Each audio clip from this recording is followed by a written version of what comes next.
Oke, kali ini kita akan kupas tuntas lanskap kecerdasan buatan atau AI di Tiongkok. Dan cara terbaik untuk memahaminya adalah dengan membayangkannya sebagai gunung es. Kenapa?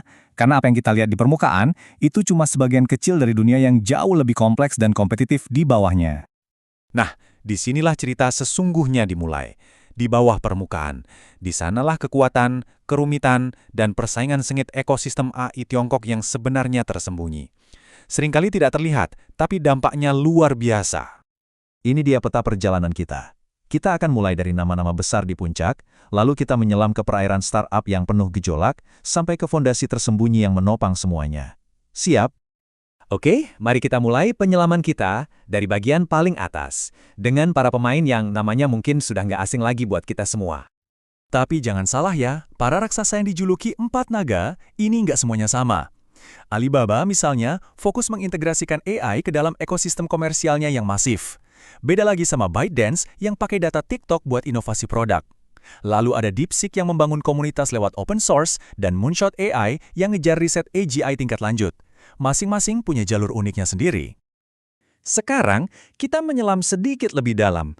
Tepat di bawah para raksasa itu, ada medan pertempuran yang super sengit. Disinilah para startup yang ambisius bertarung habis-habisan. Lapisan ini saking kompetitifnya sampai dijuluki komedi putar peringkat nomor 1. Kenapa? Ya karena tekanannya gila-gilaan. Sebuah perusahaan bisa jadi yang terbaik selama beberapa minggu, tiba-tiba ada pemain baru yang langsung menggeser mereka dari puncak. Nah, slide ini menarik banget karena menunjukkan apa yang paling dihargai pasar saat ini. Di satu sisi ada Minimax yang 71% pendapatannya datang dari aplikasi konsumen. Investor suka banget karena potensi pertumbuhannya bisa viral. Di sisi lain, ada Zepu AI dengan kontrak pemerintah yang stabil, tapi dianggap lebih lambat. Jelas ya, pasar lagi bertaruh besar pada pertumbuhan konsumen yang eksplosif. Oke, sekarang pertanyaannya, kenapa ekosistem AI Tiongkok bisa berevolusi dengan cara yang begitu berbeda dari Silicon Valley? Nah, jawabannya ada di lapisan yang lebih dalam lagi, arus geopolitik.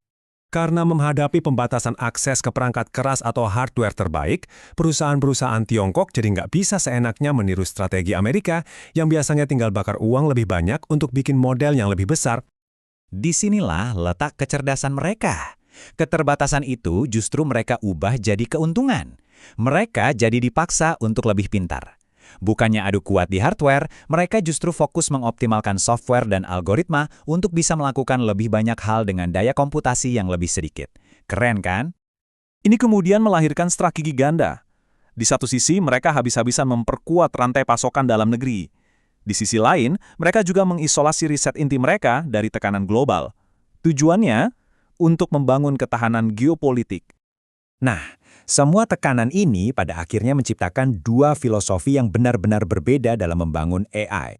Jadi kalau model Amerika itu didominasi oleh hukum skalabilitas, yang intinya semakin besar semakin baik, model Tiongkok karena keadaan terpaksa fokus pada efisiensi dan integrasi produk yang mendalam ke dalam ekosistem yang sudah ada. Dan lihat deh hasilnya, ini luar biasa.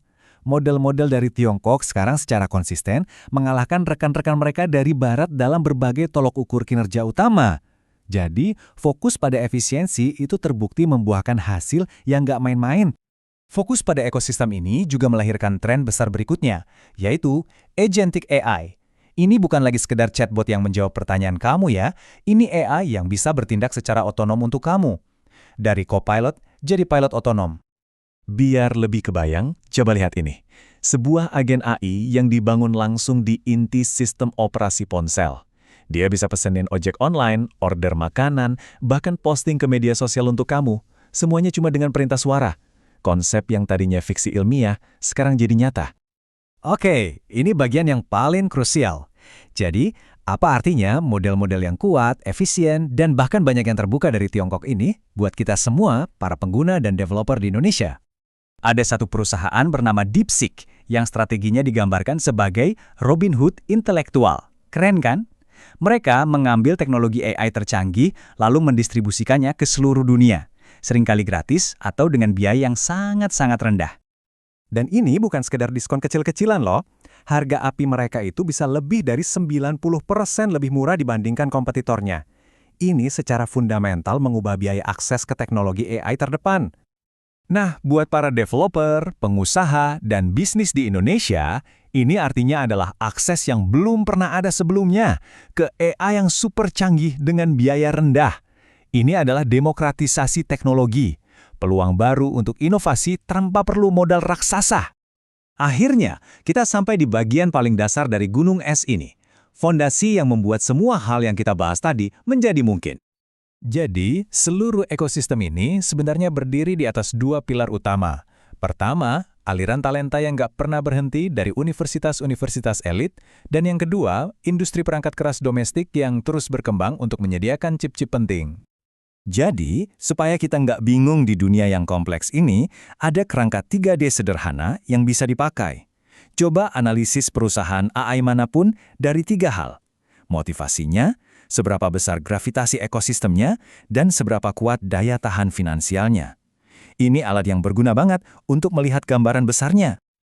Satu hal yang pasti, gunung es ini nggak diam. Dia terus bergerak.